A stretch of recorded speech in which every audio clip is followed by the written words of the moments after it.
Welcome to JK Tells a Story, where real-life dramas unfold. Sit back and enjoy today's tale. I often stayed late at the auto repair shop in downtown Detroit.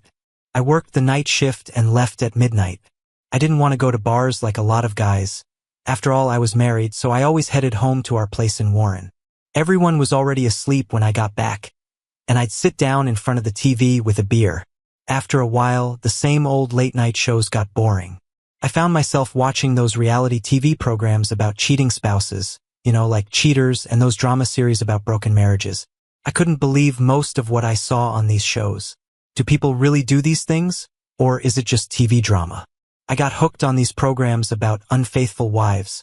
All these women were cheating on their husbands. It's hard to believe, but it planted certain thoughts. So now I found myself kind of watching Sarah's actions. When we went on dates, I'd tell her about dancing too close or being too nice to different guys. We even argued about it. I knew she was a good-looking woman, but I had no reason not to trust her. I found myself going through the laundry hamper or checking our emails. So silly, what comes to mind after watching these shows? I started watching less and less, but many thoughts still remained. I remember seeing shows about men who caught their wives with another man and just stood there watching. I had to ask myself the question, does it really turn you on when you catch your spouse with another man? I kept thinking about it, and given my jealousy, I didn't feel like it could turn me on. I told Sarah about these thoughts, and she asked me why I was even thinking these things. She didn't want any other man but me. I met Sarah when we were in our 20s. It was at her sister's wedding. We danced and became good friends after that. She told me she worked as an elementary school teacher, and I told her what auto shop I worked at. We started dating and got married about a year later. The next year we had Tyler, and 2 years after that Madison was born. Sarah's sister Lisa was a wild girl I'd met years ago in high school. We didn't date, but she was, well, I guess I shouldn't say that or I'll be considered judgmental too. I was pretty wild back in those days myself. She had relationships with just about anyone, as far as I know. Almost every guy on our soccer team had been with her. I was involved in some situations after games. She was part of it. No one forced her, and she did it more than once. I knew her husband Rick from work. He was one of the service managers at the Ford dealership across town. He'd since been transferred to another location. He was just as wild as Lisa. He was the one who invited me to their wedding. I didn't care for Rick too much because I knew what kind of man he was. I liked him even less when I decided he was trying to hit on Sarah after our wedding. She told me she thought he was just being polite since he was our brother-in-law, but I knew better. I told her that if he tried anything with her to let me know, and I'd handle it. She told me to calm down. She was mine and mine alone. We agreed to never talk about our past relationships because we were both pretty jealous people. I didn't want to go on a date one day and run into some guy she'd mentioned being with. I also didn't want to explain to her that I'd been with her sister back in high school. When Tyler was 10 and Madison was 8, they were both in school. Sarah and I got along pretty well except for the normal fights all couples have. We didn't see each other much since we worked different shifts. I was alone during the day, and she was alone with the kids at night. It wasn't the best situation for a marriage, but that's the way it was. One day while getting ready for work, Sarah asked me if I could go over to her sister's house and fix her kitchen sink. It was leaking, and Rick was useless as a handyman. I laughed when she said, "Fix her plumbing," and she quickly replied, "The plumbing is the sink, not my sister. If you ever try anything else, you'll regret it." I told Sarah I'd stop by on my way to work and fix everything. Before I went inside, she gave me a kiss and headed off with the kids to school. I couldn't help but think about Lisa. From what Rick had told me, I realized they were probably swingers. They didn't have kids because Lisa always said it would ruin her figure. She didn't have a bad figure, but no better than Sarah's. And Sarah had 2 kids. Lisa was always trying to flirt with me. I did my best to just joke around with her. She didn't look bad, but she wasn't worth losing your marriage over. I remember her telling me it would happen someday. Lisa worked part-time as a cashier at the local Kroger. It was her day off, and she knew I was coming to fix the sink. When I arrived, she was wearing a silky bathrobe. She offered me a cup of coffee, and we talked for a few minutes before she showed me the sink. I realized it was just clogged. When I removed everything from under the sink to clear the trap, her husband could probably have fixed it. He probably didn't even try. I lay on my back with my head under the cabinet and put the trap back in place. She had put too many food scraps down the garbage disposal, and they had clogged the drain. As I was putting everything back together, she leaned over me. "What are you doing, Lisa?" "I want you." "Stop it, Lisa. I'm trying to finish this job." She stepped back for a moment, and I finished assembling the pipes. When I was done and stood up, Lisa asked, "Are you going to sleep with me now?" "No, Lisa. I can't do that. Sarah is your sister, and I love her. I won't cheat on her, especially not with her sister. Have you forgotten how it was in high school? Are you too good for me now?" "Lisa, please. I love Sarah. She doesn't know about our past together, unless you tell her. You're a beautiful woman, but I love Sarah." "You stupid man. Either you'll sleep with me, or I'll tell Sarah you did it anyway. She'll believe me. After all, I'm her sister. Why are you doing this? Why hurt us? Sarah is your sister and loves you." Lisa laughed. "My little goody two-shoes sister thinks she's perfect. Let's see how she reacts when I tell her about it." "Lisa, don't do this. I won't sleep with you, and I'll tell Sarah about how we were in school. I know she'll understand." I grabbed my tools and told her I was done with her damn sink. I jumped in my truck and drove to work. My head was spinning. Would Lisa make up some story and lie to Sarah? Arriving at work, I called Sarah, but she wasn't home yet. I left a message. "Sarah, I love you and have something to tell you about your sister when I get home tonight." I got to work at Mike's Auto Repair, but it was hard to concentrate with all this going through my head. What had started as a normal day was now all mixed up. Around 6, I called home again, but no one answered. I called Sarah's mom and asked if she knew where Sarah was. She left with Lisa and Rick. The kids stayed with me. Sarah asked if I could watch them for a few hours while they went out. I said I'd keep them overnight. I like having them here. "Is something wrong, Jake?" "No, it's okay. If you see her, tell her I love her and I'll see her tonight. I have to get back to work." For me, it was one of the longest nights of my life. I knew I had to tell Sarah about me and her sister. Hell, that was before I even met Sarah. I'm sure she would have understood. Finally, my shift was over, and I headed home. As I pulled up to our house on 8 Mile, I saw a car parked in the driveway. I knew it was Lisa's car. Apparently, it was time to face the truth. I went to open the door, but it was locked. I pulled out my key and couldn't believe what I saw. Sitting in the living room were my wife, Rick, and Lisa. Lisa was sitting on my couch holding Sarah's hand. Rick was adjusting his clothes, and my beautiful wife was lying on the couch looking disheveled. Everyone froze when I opened the door. There was a smile on Lisa's face and a smirk on Rick's.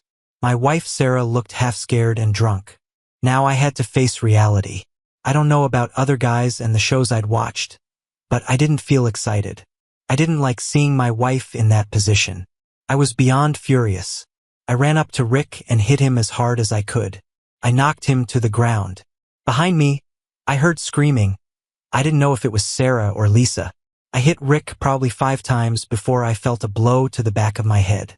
When I woke up, I was in Henry Ford Hospital.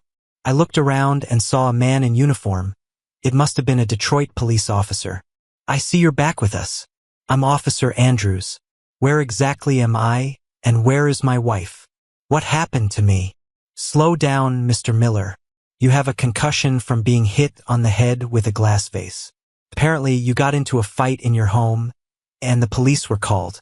They were going to charge you with assault, but the charges were dropped. You were very lucky. You could have gone to Wayne County Jail for up to 18 months. What about the attack on me? You said someone hit me in the head. According to witnesses, you came home and started fighting with your brother-in-law. To stop you, his wife hit you on the head with a vase. You were hit only once, and that was to stop the fight. You should thank them for dropping the charges against you. Where was my wife when you came in? When we arrived, your wife was in the bathroom being sick. Your sister-in-law said she had too much to drink, and you got angry with her. When you headed toward her, your brother-in-law stopped you, and you started fighting with him. He was only trying to defend himself. When we talked to your wife, She said she doesn't remember much except that you were yelling at her. If the charges are dropped, why are you here? My supervisor told me to wait until you woke up and get your statement. So what happened? I had nothing to say. I wasn't going to tell the world that I caught my wife with another man. I just lay there and didn't say anything. All right, have it your way. According to the doctor, you'll have to stay here until tomorrow. I suggest you think about what you've done and thank God that no charges have been filed. You are a very lucky man, Mr. Miller. The officer left, and I lay there with a terrible headache. What was I going to do next? I knew I couldn't live with a cheating wife, but I had to know why she was doing this. I called my sister Amy to pick me up the next morning. I had no way to get home, and I didn't want Sarah picking me up. While I was waiting for Amy to arrive, the phone rang. It was Sarah. Do you want me to come get you? We need to talk. Now that we're even? Even? What the hell are you talking about? You slept with Rick? And you're saying we're even? Amy's coming to get me. I just want to pick up a few of my things, and I'm leaving. What do you mean, leaving? I was just getting even with you for what you did, Sarah replied. I'm not going to talk about it over the phone. Amy and I will come get my stuff and we'll talk then. I hung up the phone and waited for Amy. She showed up a few minutes later, and we headed toward my house in Warren. I asked Amy to wait in the car. I knew she liked Sarah, and I didn't want her to be in the middle of anything. I knocked on the door and Sarah opened it. I asked where the kids were, and she said they were still at her mom's. I spoke first. Did you get my message? Yes, and Lisa told me how you forced yourself on her. How could you do that? She cried softly. I didn't do anything like that. That's why I left the message. I went over to Lisa's house and fixed her sink. She started coming on to me. I told her no, but she kept insisting. She told me that she would tell you we'd been together even though we hadn't. I don't believe you. You're lying. Why would my sister lie to me? She's jealous of our marriage. She wanted to see if she could break us apart, and she seems to have succeeded. Why do you think she sat back and let Rick be with you? They are swingers and wanted to get you into it. Looks like they both got what they wanted. You let Rick be with you and our marriage died. No, that's not true.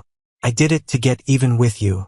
You hurt my sister, and I was with Rick to get even with you. Lisa even knew details about me that she could only know because I was with her in high school, like every other guy. I never told you because I had feelings for you and didn't want to lose you. Then you said we would never talk about our past relationships. So I left it all in the past. I don't know what to believe. Lisa is my sister, and you're my husband. You didn't even wait to ask or call me about it. Instead, you let Rick do what he did. Do you really think it would have solved the problem if I had hurt your sister? You must have wanted him very badly to let them talk you into it.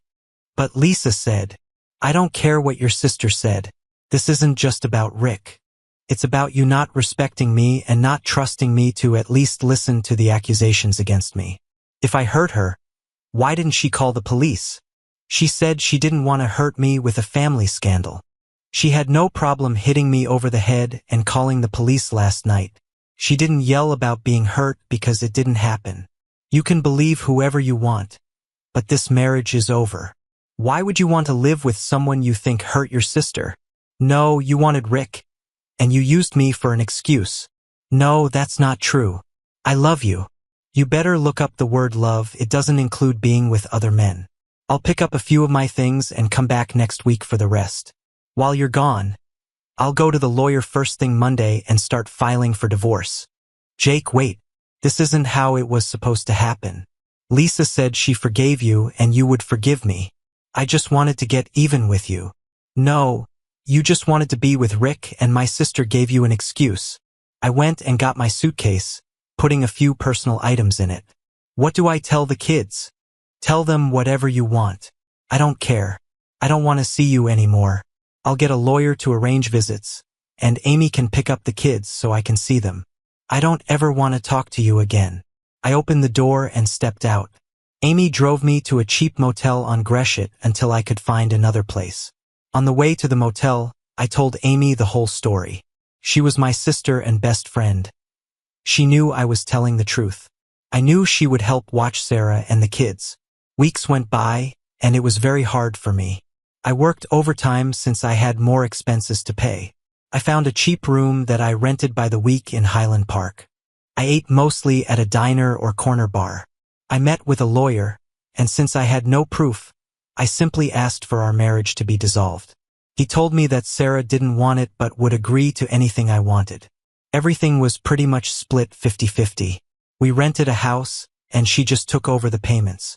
Our savings were split in half, and she had to give me half the value of our stuff. I had to pay child support, which didn't bother me at all. I love my children and miss them terribly. The problem was that I also missed Sarah, but I knew it was over between us. I went to every school function I could that wouldn't interfere with work. Both of our children had birthdays, and I went to them as long as I didn't have to be around Sarah's family. I made polite conversation with Sarah, but whenever she wanted to talk about us, I left. I saw my kids every weekend and occasionally during the week, depending on my work schedule. Sarah probably called me almost every day up until the divorce. If she wanted to talk about the kids or household matters, I listened. When she wanted to talk about us, I hung up. One day, I stopped by my sister's house in Dearborn for dinner and played with the kids. Amy told me that Lisa was still sticking to her story about me forcing myself on her. She told me that Sarah was torn between what Lisa said and what I said. I tried to explain to Amy that I had no proof, and neither did Lisa. It was just my word against hers, and Sarah believed her. That was what hurt the most. One afternoon when I was at my old house, the phone rang. It was Madison School. They told me that Tyler wasn't feeling well and asked if I could pick him up. Of course, I agreed and went to pick him up. He had a cold and was coughing. Sarah taught at the middle school, and I called her to let her know I was picking up Tyler. She said she would be home as soon as she could. I took Tyler home, put him to bed, and took his temperature. He had a slight fever but nothing serious. About an hour later, Sarah came home. She quickly went in to see how Tyler was doing. As she went in to see him, the phone rang. I wasn't thinking when I answered the phone out of habit. It was Lisa. "What are you doing there?" she asked. "Well, if it isn't the liar. Tyler was sick, and I brought him home. Don't worry. You ruined the marriage." I reached down and hit the record button on the answering machine. It was the kind that recorded both sides of the conversation. "Is he all right? Why do you care? You separated his parents. Look, Jake, this just got out of hand. You knew we were swingers, and Rick wanted a taste of my little sister. If you had been with me like I asked you to, it never would have gotten out of hand. But no, you came home and started fighting. You told Sarah I hurt you, and then you made Rick hurt Sarah. What kind of sister are you? Rick never hurt her. She gave herself to him willingly. Hell, she'd probably go along with it again if Rick tried. She was drunk, and you put all that in her head, and then stood by while your husband was with her. The problem is, Jake, you can't prove it. I told you from the beginning that she'd believe me over you, and now you know. If you need to get some action, call me. Tell Sarah to call me later. I hope my nephew is feeling better." She hung up, and I turned off the recorder. Sarah asked who had called, and I told her, "Your wonderful angel of a sister who will never lie to you." What did she want? I recorded her call, and she said to call her back. "Well, I'll see you in court Thursday. I guess we can call it Freedom Day. Don't forget to listen to the message," I said as I headed to my truck. After about 5 minutes, my cell phone started ringing again and again. It must have called me about 10 times before I got home. When I got home, my cell phone kept ringing. Finally, I picked up the phone. "Jake, I'm sorry. I'm so sorry. Please forgive me. I just talked to Lisa, and she told me the truth about not being hurt." "That's good to hear, but it doesn't change anything. In my mind, you were with Rick and didn't even give me a chance to explain. After I told you the truth, you still chose your sister's story, thinking I was someone who would hurt a woman. I want to tell you one thing. I loved you and probably always will, but I also hate you for what you did to our family and for the lack of trust you had in me." On Thursday, I took 2 days off work. I went to my attorney's office and signed my name to the divorce petition. I wanted to leave before Sarah arrived. I was extremely depressed as I headed to Mickey's bar on 8 Mile. I was already setting up my drinks when I looked over and saw Rick walk in. He didn't notice me as I walked up to him and gave him a hard punch. When he went down, I hit him again and again. I got up and started kicking him until he was lying motionless on the floor. I bent over to kick him again when 3 guys pulled me away from him. I remember saying, "I hope you rot in hell," and I kept trying to get at him until I was dragged away. The Detroit police officers threw me down on the floor, handcuffed me, and took me to the patrol car. This time I was taken to Wayne County Jail. I was allowed to make 1 phone call, so I called my sister Amy. I told her about what I had done and that she didn't have to post bail. It would be too expensive, and I was going to serve my time. She cried when I hung up the phone. Sarah came to the jail to see me, but I refused to see her. It took almost 2 months before my case went to court. I was charged with assault, and I pleaded guilty. I was given 2 years minus time served. I asked Amy to take my few belongings and store them in her basement. She told me that Sarah was feeling very bad and wanted to see me. I told her I didn't want to see her. "I know you don't want to hear this, but Sarah really loves you. Her family is furious about what Lisa said about you. And there's something else you should know. Sarah never showed up to sign the divorce decree, so you're going to prison a married man." I went to Jackson Correctional Facility, and it's not a place you want to live. It was like a different world. I got into fights all the time. I had to prove myself to almost every group. I wasn't anybody's victim. My cellmate was a lifer named Frank. I think he came home one day, saw his wife with another man, and destroyed them both. According to the records, Frank had stabbed them multiple times. He was hard to read. The year before, he had killed another inmate after getting into a fight with him. I tried to keep to myself as much as possible, but the other prisoners constantly tested me. In the first 2 months, I was taken to the infirmary twice because of fights. Fights happened almost daily. I must have paid my dues because after that, I wasn't bothered as much. What's more, Frank even started talking to me. On Visitor's Day, I decided to go see my visitor. I thought it would be Amy or my father, but it was Sarah. "What are you doing here?" I asked. She looked so sweet and beautiful. I wanted to hug her, but I was playing angry. "Jake, I love you, and I've made a lot of mistakes. I brought you some pictures from the kids. They miss you very much, and so do I." Tears streamed down her face. "Look, I have a different life now. Just take care of my kids and tell them I love them." She handed me some pictures. They were their latest school pictures, and they looked so cute. "Jake, I didn't sign the divorce papers. I will wait for you. I don't care how long it takes. I made a terrible mistake, but I know we can get through it if you still love me." I didn't know what to say. Of course, I felt that I still loved her. I just hated what she had done and the fact that she didn't believe me. I got up and walked back to my cell. I left her by the window and didn't look back. I was working in the kitchen and overheard a conversation about a guy going after Frank for killing his friend. They were going to try to corner him in the dining room the next night. There was no one I could tell about it without being a snitch. I decided to tell Frank. It would make me part of his group. I didn't want to be part of any group, but I couldn't let this man die. The next day, Frank wasn't sure whether to believe me. I told him to believe what he wanted to believe.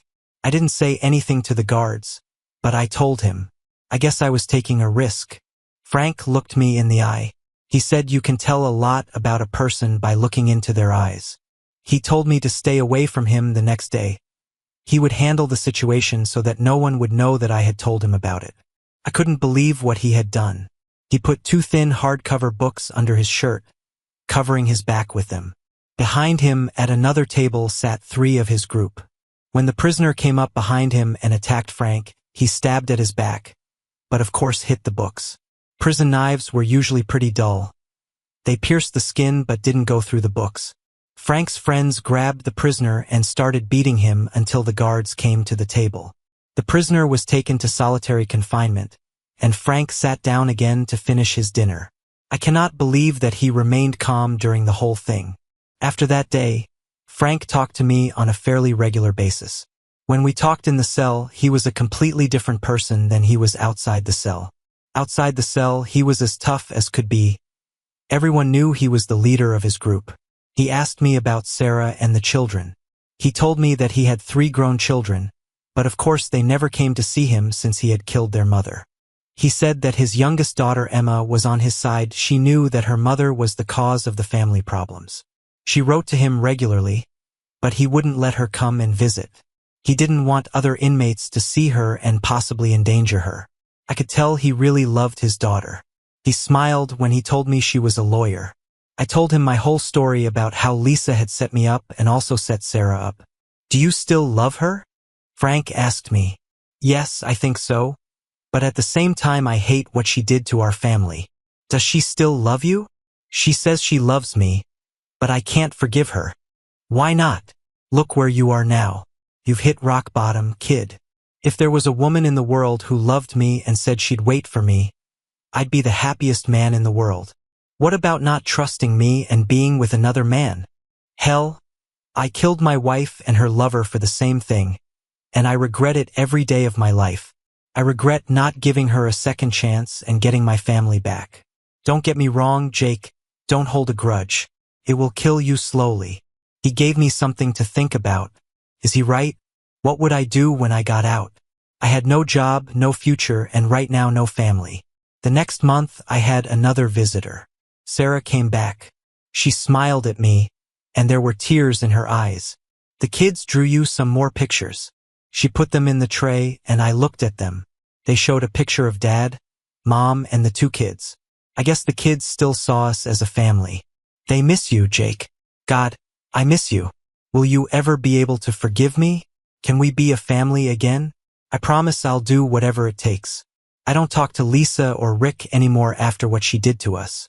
I'm sorry for not trusting you. I thought she didn't believe me once. So the next time someone says something, she'll probably believe them again instead of me. Sarah, I've been doing a lot of thinking. I want to forgive you, but I don't know if I can. Seeing you with Rick, I can't get it out of my head. Did you really want to be with him?" "No, I hated it. That's why I was sick when you walked in. I saw the look on your face, and I felt terrible. I realized what I did was wrong when I saw you. Of course, I could never take it all back. God, I wish I could. I never would have done it if I hadn't been so drunk. I only want one man, and that's you, Jake, the father of our 2 children." A couple of weeks later, I had another visitor. Amy came to see me. "Jake, remember when I told you that Sarah had stopped seeing Lisa? I was driving by the house and saw Lisa and Rick going into the house. I don't know why they were there, so I kept driving. I just thought you should know." I was confused again. Had Sarah lied to me again? I was ready to forgive her and try to make our life work again. I know Amy wouldn't lie to me. I had to find out why Sarah was seeing Lisa and Rick again. About a month later, Frank and I got to talking, and he said he felt he owed me for what I had done for him. He said he had been a lawyer before prison and had some connections. He was going to see if he could get me into the parole program.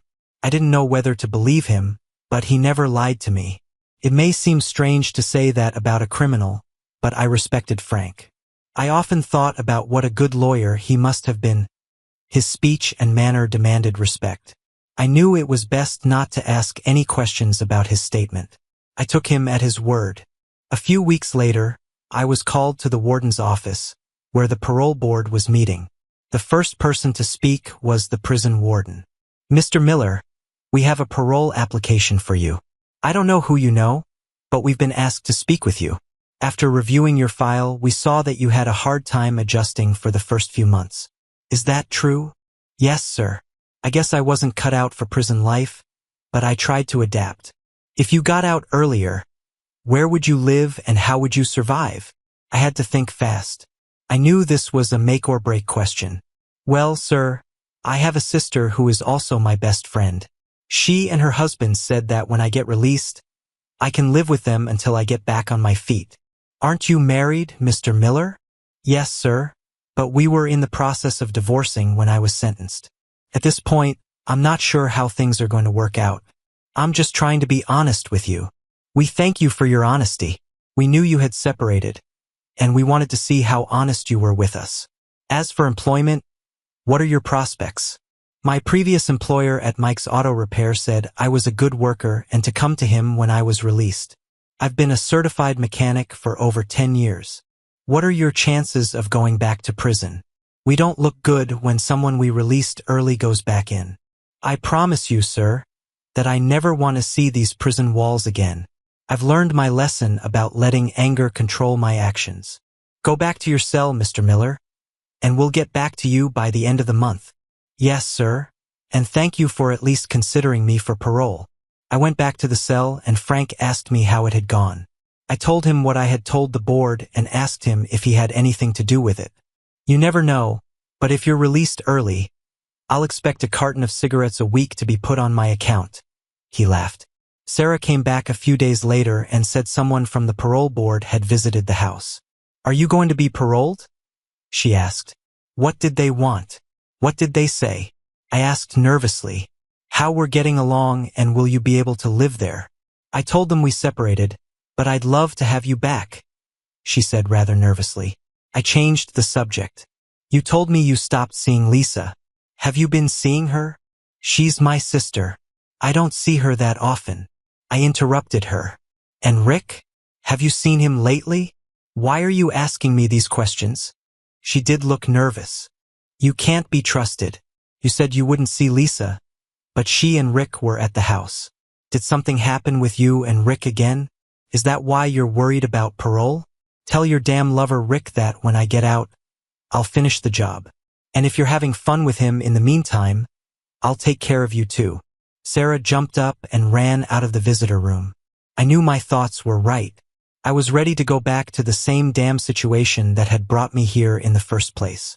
I had no intention of killing anyone. I just wanted to give them a good scare. I called my sister Amy, and she came over to see me. I told her about the conversation with Sarah, and she said she felt really sorry for me. She said the parole board came to see her, and she told them I could stay there as long as I needed to. Her husband Kenny was there, and he said I was welcome. Do you know if they called Mike about my job? Yes, and he said you could go back to your old job. You were one of the best mechanics he ever had. Gosh, Amy, you've given me hope. I hope I don't get rejected. You won't. They told me that since you have a place to live and a job, you'll probably be released at the first of the month. She began to cry. Amy was right. I got a call saying I would be released next week. I was given the name of the lawyer who would be handling my case. I was to report to their office first thing after my release. I didn't understand why I had to meet with an attorney and not a parole officer. I was told that the law firm was the one that arranged my release. They were supposed to meet with me, fill out my forms, explain my parole situation, and then send me to a parole officer. I thanked Frank, and he reminded me about the cigarettes. I told him they were coming.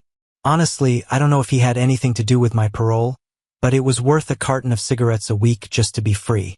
When I went outside the gate of Jackson Correctional, my sister Amy was standing there crying. I hugged her and gave her a brotherly kiss.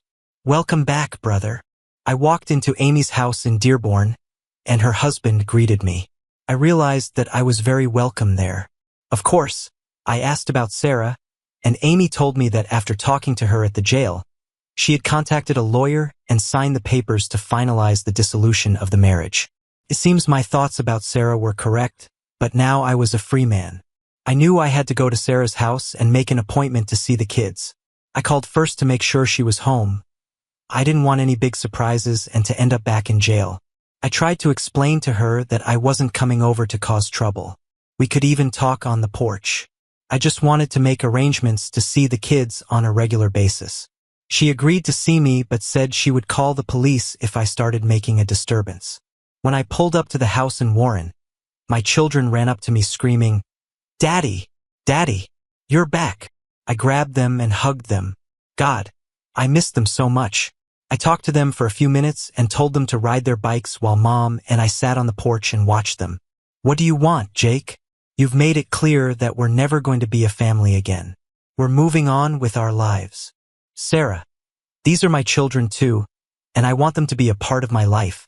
I was ready to forgive you, but you lied to me again. You just had to go back to Rick and Lisa. I know what kind of people they are and who they hang around with.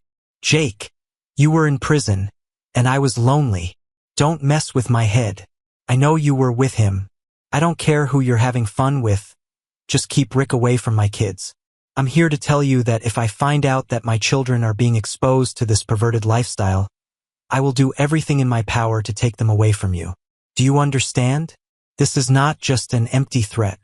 My children mean everything to me, and I want them to have a good life. Jake, I would never do anything to hurt my children. You already ruined our family because of damn Rick. I'm gonna make sure my kids stay away from people like that. Tomorrow I will meet with my new lawyer and find out what my rights are. I don't trust or believe you anymore. You showed me your true colors. I left you, but we have 2 children, and I will make sure they grow up in a good environment. I promise you, Jake, I won't get sucked into that lifestyle. Yes, I've tried it, I admit it, but it's not for me or my kids. You'll see I've changed. I don't trust you. And remember, actions speak louder than words. My kids came over and I talked to them about school and what they were doing. I told them that I was living at Aunt Amy's, but that I would soon find an apartment closer and spend more time with them. I kissed and hugged them goodbye and headed back to Amy's. The next morning, I went to the law firm that represented me. Going there felt strange. I hadn't even talked to the lawyer who had gotten me parole. I went to the receptionist and pulled out the card I had been given by the parole board. May I speak to Ms. E.J. Carson, please? I have an appointment. I'm Jake Miller. The receptionist smiled at me. Ms. Carson will see you shortly. Please have a seat, Mr. Miller. I asked myself if she said Ms. Carson. The card said E.J. Carson, so I assumed it was a man. I was sitting there wondering when a beautiful woman in a dark blue suit walked up to me. She had a smile, dimples, and shoulder-length dark brown hair. I couldn't help but stare at her as she held out her hand to greet me. Jake Miller, I presume? She said, extending her hand for a shake. I'm E.J. Carson. I know we haven't met yet, but I've been asked to look into your, how shall I put this, situation. I've come to the conclusion that you didn't have a fair defense, and we'll talk about the rest if you'll step into my office. Mary, I don't want to be disturbed. Please take messages for all calls and tell them I will call them back. Yes, Ms. Carson, the receptionist replied. I followed her into her office. If she had asked me to, I would have followed her anywhere. She was a very beautiful woman. Well, Mr. Miller, we meet at last. Please call me Jake if you don't mind. I owe you my life, and I have no idea why you did it. Mr. Miller, Jake, a good friend of mine asked me to look into your case. Your previous lawyer let you plead guilty instead of trying to help you. You had a lot of extenuating circumstances that he never mentioned. You had just signed the divorce papers. The person who caused your divorce came to the place where you were. You were not in your right mind at the time. These and other factors would have gotten you a lesser sentence. Of course, you committed assault, but the sentence was too harsh. I pointed that out to the parole board, and they agreed with me to some extent. I asked, why, Ms. Carson? Why me? Who asked you to help me? Can I call you anything other than Ms. Carson? After all, I feel like you saved my life and gave it back to me. Look, Jake, I was asked to help you and I did. Is it really that important that you know who hired me? As for my name, I guess you can call me EJ. I became friends with a man in prison. They called him Frank. He told me he would help me get parole. He also told me that he had a favorite daughter named Emma and that she was a lawyer. I wondered if you were the beautiful daughter he was talking about. My new attorney's eyes glistened. She looked at me eye to eye and said, Frank? Dave, my father's name is Dave Carson, and he asked me to handle your case. He's never asked me to do that before, so he must have really liked you. I was surprised when he asked, but for my father's sake, I'd do anything. EJ, can I call you Emma? I know we just met and you're my lawyer, but you're too pretty for me to call you EJ, and I definitely don't want to call you Miss Carson. What does EJ even mean? Emma Jane Carson is my name. Now you know why I chose EJ. Listen, Jake, there are a few things we need to discuss. Would you have lunch with me? I asked. Jake, I don't usually meet with clients outside the office. It's not a date, it's lunch. I have to go back to work at Mike's in a couple hours and I need to eat. If you don't want to call it a date, you can pay for it and call it a business meeting. You do take clients to lunch sometimes, don't you? Emma smiled, and big dimples appeared on her face. No wonder Daddy liked you. Yes, I take clients to lunch sometimes. Let's eat now. I'll tell Mary we're leaving, and then we can go out to lunch. I watched her get up. She was a very good-looking woman. She had looks and character that you don't often find in a lawyer. We went to lunch at a very nice, quiet restaurant in downtown Detroit. After ordering lunch, she told me about meeting my parole officer. She said he was a pretty decent person, but I would have to follow the rules and stay out of trouble. I was to meet with him twice a month for a few months and then once a month for the rest of the year. Emma, you know everything about me. Will you tell me something about yourself? Jake, I don't think it would be appropriate to talk to you about my personal life. You're the most beautiful woman I've ever seen, and I love looking at your dimples when you smile. Jake, please. I told you I don't date clients, but thanks for the compliments. She couldn't help but blush. Tell me about your legal education. It's business. I have a right to know that as a client. She tried to hold back a smile. Okay, Jake. I have a law degree that I got from Wayne State University on a scholarship. I've been an attorney for several years now. My specialty is criminal law. Lunch came and we ate. I couldn't help it. Emma was on my mind. Will I see you again, Emma?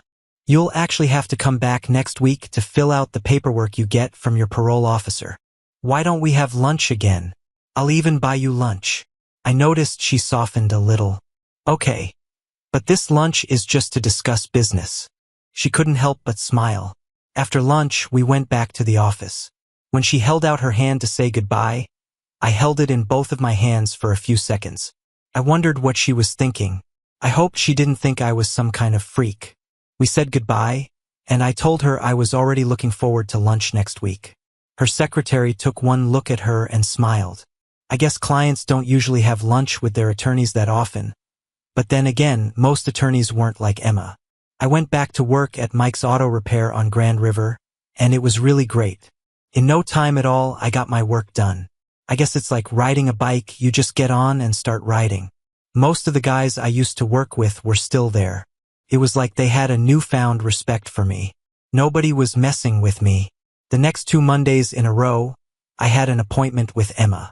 She was trying to maintain a business relationship, but I wanted to learn more about her.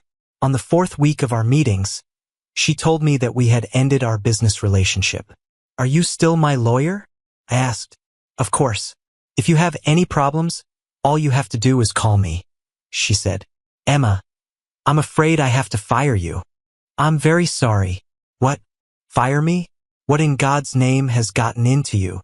I helped you get out of jail and didn't charge you anything, and you want to fire me? Yeah. You said you weren't going out with your clients, and I want to have a real date with you. I want to take you out to a real dinner and maybe dancing. I want to really get to know you. I know I'm an ex-con and a mechanic, but I want to get to know you better. I think you do too, because for the last 3 weeks, I could have been making phone calls to get the information you asked for. I think you want to see me too. Jake, I'm sorry. I don't know what to say. Yes, I'm a little attracted to you, but this is all about ex-convicts and mechanics. Isn't it? You don't think we should be together? No, that's not it at all. You're my client. I'm your lawyer. What will people think? Who cares? Just come with me once. If you don't like it, you'll know not to go again. Follow your heart. Come with me Saturday night. Look, I know I just got out of jail and I've been locked up for a while. I don't know where this is going, but I want to give it a chance. Oh God. I know I shouldn't do this, but I'll go once. I'll tell you right now, don't try to. I can't believe I said that, Emma replied. That Saturday we went for a drive. I borrowed a car from my sister. I didn't want to drive Emma in my old pickup truck. She gave me her address, and it was a nice townhouse in Birmingham. I knocked on her door, and when she answered, I saw the most gorgeous woman. I know that all men see women differently, but in my eyes, she looked stunning and beautiful at the same time. I wanted to grab her and hug her right then and there. I knew I had to be a gentleman, but it wasn't easy. We went to a fancy restaurant and ordered wine and then dinner. After dinner, we decided to talk for a while listening to music. Emma, tell me about yourself. Where did you grow up? You must have been married before because your last name is different from your father's. Please tell me about yourself. You know my life like a book. Jake, my dad and mom didn't get along very well. Of course, you know how that ended. Dad's been in prison for 14 years now. My brother Brad and sister Kate and I were raised by aunts and uncles. I'm the youngest and I was 14 when all this happened. It was very hard on all of us. My brother and sister have never forgiven my father. They love him, but they just can't forgive him. I knew my mom was cheating on him, and I told him about it. I argued with my mom, but she said I was just a kid and didn't know what I was talking about. She said that someday I would really learn about life. Then I told my dad about it. 2 weeks later, he caught her with another man. I partly blame myself. If I had kept quiet, this might not have happened. Emma, you don't know that. You're not responsible for your mom's death or your dad's imprisonment. They were adults and you were a child trying to do the right thing. After my father was sent to prison, I decided that I would go to college and try to become a lawyer. Maybe I could help my father get a lighter sentence. That's why I chose criminal law. Of course, there wasn't much room for maneuvering in my father's case. He was a brilliant lawyer himself and told me he was proud of me, but there wasn't much I could do to help him. Have you been married before, or is it none of my business? I asked. Both. I wasn't married long and it's none of your business. She smiled at me when she said that. Jake, can we talk about this some other time? I don't want to ruin this evening. I'm having a good time with you. Would you like to dance? I have 2 left feet, but this will give me a chance to hold you. We stood up and I had the band play a few slow numbers in a row. I took Emma in my arms and we moved into a dance. I held her close to me and breathed in the scent of her hair. Jake, you should know that I don't go on dates very often because of the people I deal with. I have a pretty big distrust of men. I'm just trying to be honest with you.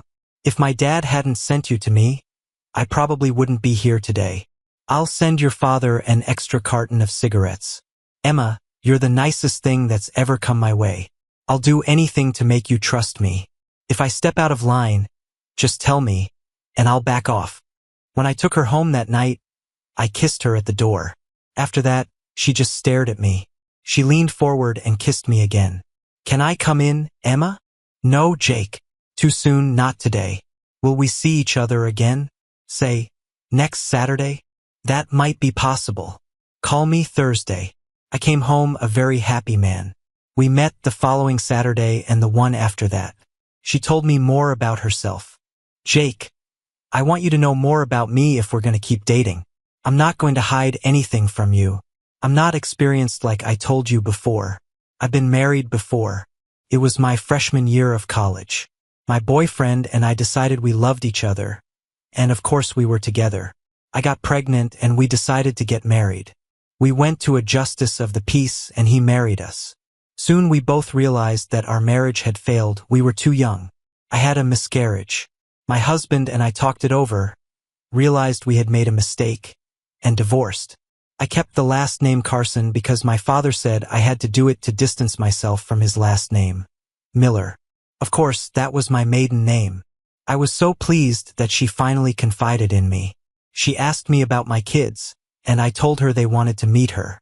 I mentioned that I had told them about her, and my daughter kept asking to meet her. Emma, would you like to meet my sister and my 2 kids? We're having a family barbecue and you're invited. It's next Saturday. I knew it would be a huge step for us if she agreed to come. Meeting my family was the first step in us becoming closer. She looked anywhere but at me. I knew she realized this was a big step. She took a very deep breath and looked into my eyes. Then she leaned forward and kissed me. It was the first time she had ever kissed me like that. Pulling away, she took another deep breath. Okay, Jake, count me in. What can I bring? I had no idea what women did at parties like this. I told her that I would ask Amy to call her. When I told Amy about Emma coming to the family party, the number of family members who were going to attend increased. They all wanted to meet the new woman in my life. My mom and dad showed up, as well as several cousins, aunts, and uncles. Emma said she would make potato salad. I remember Amy telling me how sweet Emma's voice sounded when she called her. I think she was hoping something would happen between us. I stopped by Sarah's house every weekend to pick up my kids. I would drop them off at Amy's or we would go somewhere. They were fun to be with. I asked them about their mother but always tried to do it politely. Tyler told me that their mom was dating a man. This worried me at first, but then Madison told me that it was a school teacher. His name was Patrick, he taught health classes and was the soccer coach.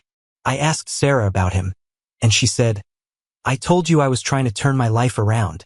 Patrick is a good guy. His wife died of cancer 2 years ago. He moved here to start over. He has a 15-year-old daughter, and Tyler and Madison like her. I want to tell you one thing, Sarah. Your lies and cheating have ruined our relationship. If you care about this man, treat him right, and above all, be honest with him. Don't mess things up the way you did between us. Patrick loves our children and treats them well. He knows about you and realizes that you are their father. I hope everything works out for us. I hope I haven't ruined it for you and finding someone good.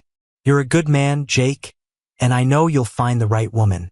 I'm just sorry I caused you so much pain." I said goodbye and drove home. I found a small apartment in Ferndale, about 10 minutes from the house where Sarah and the kids live. I found a 2-bedroom apartment so the kids would have a place to stay when they were with me. I still stop by Amy's a couple times a week, usually to eat, but I like to visit them too. When the day of the barbecue came, I was on edge. I stood outside and waited for Emma to show up. I was greatly relieved when her car pulled up. She smiled at me and held out a bowl. "Potato salad, and you better eat some." She smiled at me. She looked beautiful. I don't think she could look bad in my eyes. I felt so good when I was around her. I knew I had fallen in love with her, even though we never did more than kiss. Some things you just know. I just hoped she had some feelings for me too. I introduced her to everyone as my good friend. When I introduced her to Mom and Dad, she smiled and hugged each of them. Dad said right in front of her, "Don't let her go, Jake. We already love her, and we don't even know her." Emma looked at me and smiled. I took that as positive feedback. When I introduced her to Amy, they both looked at me. "Jake, I never told you, but I met your sister when I was interviewing people for your parole. I didn't tell you because the subject never came up until now. I never imagined we would become friends. I told you I would never lie to you. That's why I'm telling you this now." Amy and I hadn't spoken since parole until she called me about the potato salad. "Is there anyone else you've talked to that I should know about?" "Yes, Sarah, your ex-wife, and of course Rick. I talked to Mike at your shop to make sure you would have a job, the people who witnessed the bar fight, and of course the police who arrested you. I did all of this as your attorney. I never imagined I'd fall in love with you. After all, we'd never met. I'm sorry I didn't tell you about all of this, but I really shouldn't have told you about all of this. You were my client, and I needed to find out the truth before I could be behind you. If you want me to leave, please tell me and I'll leave." "Leave? Leave? You just said you were in love with me, and that's all I heard." I grabbed her and kissed her, then hugged her and introduced her to the rest of the family. I told Emma I'd be back in a few minutes. I had to pick up the kids. They were dying to meet her. When I got back, Madison came over and introduced herself to Emma. "Hi, I'm Madison. Are you Daddy's girlfriend? You're really pretty, just like Daddy said." "Hi, Madison. You can call me Emma or EJ. You're a very pretty girl. It's really nice to meet you," Madison said. "Come and meet my older brother. He's 12 years old, and he's afraid of girls. Tyler, this is EJ, Daddy's friend." I saw Tyler shaking Emma's hand. She knelt down to talk to the kids on their level. I could tell by the way the three of them were talking that they were going to become friends. I walked over and joined them. "We like her, Daddy. She's so pretty and sweet," Tyler told me. He was not known for being talkative with strangers. Emma just looked at me and smiled. The barbecue was great. Toward the end of the evening, I was talking to Emma when Tyler and Madison came up to us. "Dad, remember how you said we were going to go to Cedar Point in 2 weeks? Can Emma come with us? Then when Madison and I go on the rides, you'll have someone to talk to." I tried to explain to Tyler that questions like that should be asked in private. Maybe Emma had other plans, or maybe she didn't like amusement parks. He looked at Emma and apologized to her. "Sorry, Emma. I didn't realize you didn't like amusement parks." Emma started laughing. She knelt down and said to Tyler, "Honey, what your daddy means is that you should ask him those kinds of questions in private, not me. As for amusement parks, I love them and would love to go there if it's okay with your daddy. Maybe you and I can ride the roller coaster together." Needless to say, we all went to Cedar Point, and the kids rode everything they could get their hands on. Emma kept her promise to Tyler and rode the roller coaster with him. She also rode the Ferris wheel with Madison. On the way home, Madison said to me, "Dad, you have to buy a car instead of your truck. You can't expect Emma to use her car all the time because we all won't fit in your truck." That made Emma and me laugh, but the girl was right. Over the next couple of weeks, I didn't see Emma much.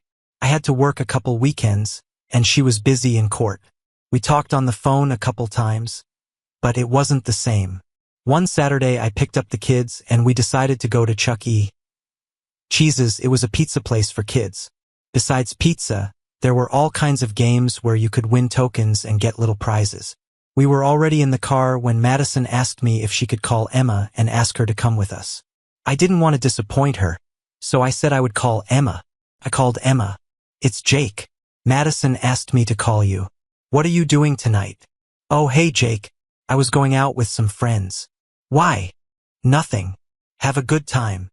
"Jake, you said Madison wanted to ask me something. Please put her on the phone." "It's okay, Emma. You have plans. Please put Madison on the phone." I could only hear one side of the conversation. "Hey, Emma. Dad's going to take Tyler and me to Chuck E. Cheese's for pizza and games. We were wondering if you'd like to come with us." "Yeah, okay. I'll tell him. We miss you too." "Okay, bye." I felt sorry for Madison. "I'm sorry, honey, but she already has plans." "What do you mean, Dad?" "She said she'd be here in half an hour. She said to tell you that she's going to buy a car, so she doesn't have to use her car all the time." "Yes, Daddy. She said she misses us." That evening, after we returned from the pizza party where the kids each won a half-dozen stuffed animals thanks to Emma and her game skills, I took the kids to their mom's house. Emma told me it was time to get to know each other better. We went to my apartment and sat on the couch. "Emma, you know I love you, don't you? I wouldn't be here now if I was thinking about something else. I want you to be with me. I haven't trusted any man in a long time. All I ask is that you be caring and gentle. I don't want to be used. I want to be cared for." We spent time together in a way that felt right. I felt best when I could hold her in my arms afterward. It felt so good to hold her against me. It had been so long since I had done that. She ended up staying all night. I got up before she did and made us French toast. She came out of the bedroom wearing one of my t-shirts. That t-shirt never looked so good. I told her I couldn't believe how great she looked even in the morning. She took a quick shower, and we sat down to talk. "Emma, what's next for us? You know I love you, and my kids love you, and my whole family loves you. What do you want to happen next?" "Jake, I sound like a lawyer. We've only known each other for a few months, and we were together for the first time last night. I know it's only been a few months, but I want you in my life every day.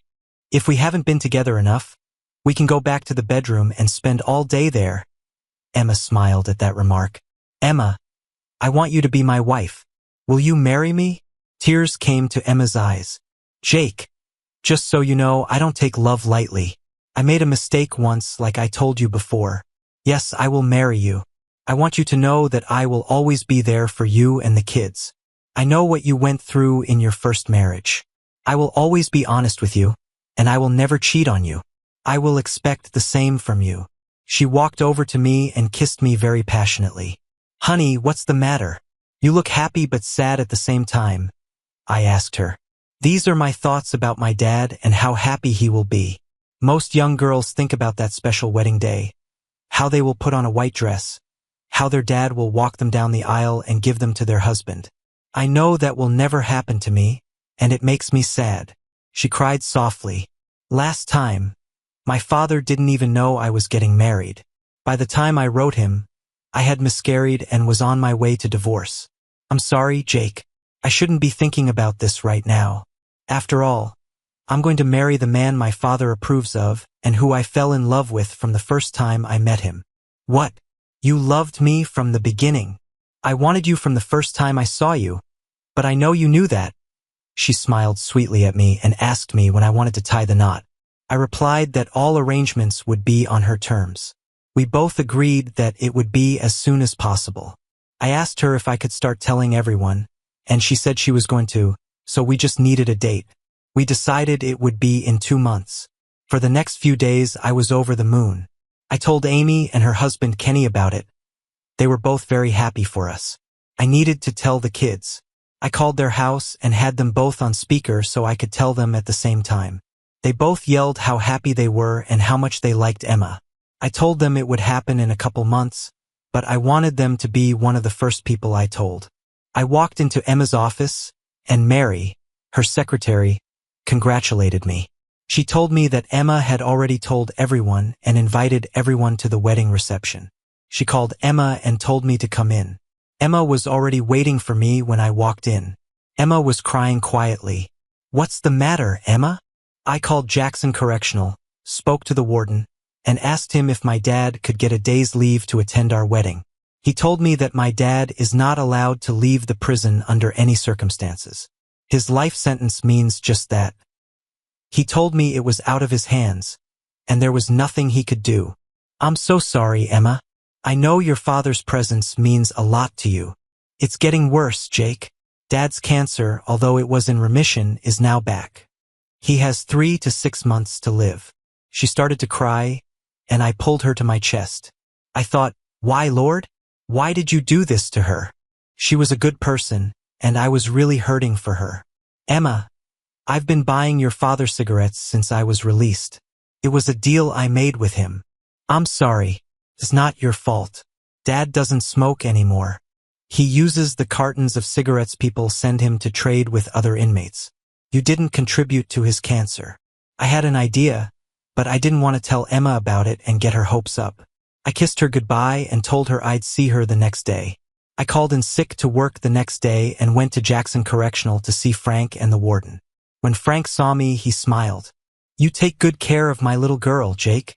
All I ask is that you make her happy. She deserves so much better in life than what she's gotten." I explained my idea to Frank, and at first he said no, but finally he agreed. If I could persuade the warden, then I told him I would see him later. I had an appointment with the warden. The warden greeted me. "Well, Jake, I see you're keeping your nose clean and getting married. I'm sorry about Frank, but he's a lifer, and we can't let him out for his daughter's wedding." "Warden, are you in full control of the prison and can make most decisions about the facilities? What's your point, Jake? Can we get married on the prison grounds? We can use the chapel, and Frank can walk his daughter down the aisle." "You and Frank's daughter want to get married here in prison just to have her father around? Is that what you're asking?" "Yes, sir.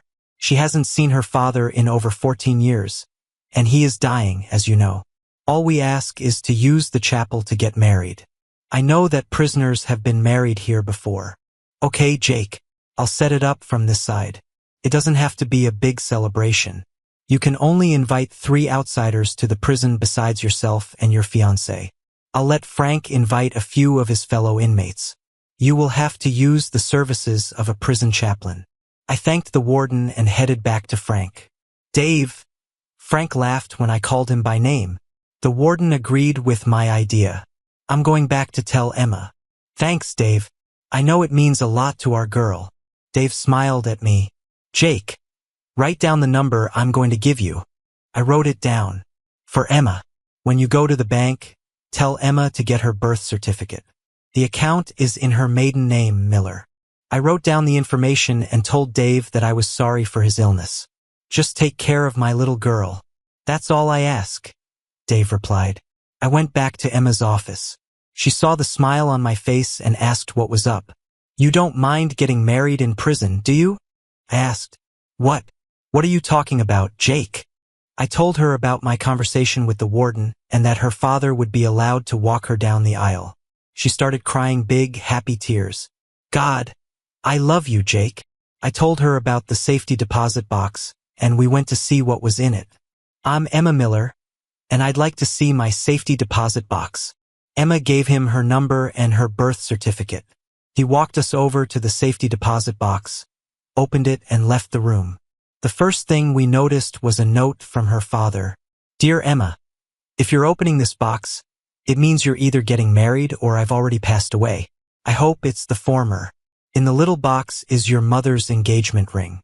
I know everyone wondered where it went, but I put it here for safekeeping. I want you to have it and wear it. Your mother had her faults, but she loved you, and I know she would want you to have her wedding ring.